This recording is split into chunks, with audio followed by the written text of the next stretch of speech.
Әкият балалар бакчасы нәниләре тырышып юл йөрү кагыйдәләрен өйрәнә. Бу алар өчен гадәти хәл. Тәрбиячеләр моның өчен кызыклы уеннар, махсус алымнар куллана. Үзләренең иң уңышлы проектларын алар Яшел ут 2016 конкурсына да җибәргән. Biz bu konkurska albüm taqdim ettik. Соңгы 3 елда эшләгән эшләребез буенча безнең бакчабызда юл кагыйдәләрен өйрәнү буенча бик күп эш башкарыла. Һәм инде узган елның сентябрь айында безнең территориябызда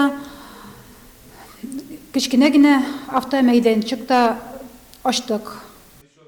Әкият Камыр Батыр һәм Багдашкины балалар бакчалары район туры конкурсы җиңүчеләре. Бүген ЮХИДИ идарәсе хезмәткәрләре иң уңышлы проект ияләрен котлады. Бүләкләр саллы, велосипед, күпфункцияле җайланма, фотоаппарат, радиотелефон, моннан тыш барлык катнашучылар махсус бүләкләргә ия булды. Тәрбиячеләр бу проблема буенча эшлиләр, детский травматизм буенча күренә, бөтен тәрбиячеләр бик зур конкурслар үткәрделәр, аларга бик зур рәхмәт. Ул проблема безнең актуаль. Яшел ут республика конкурсы 2 елга бер тапкыр үткәрелә.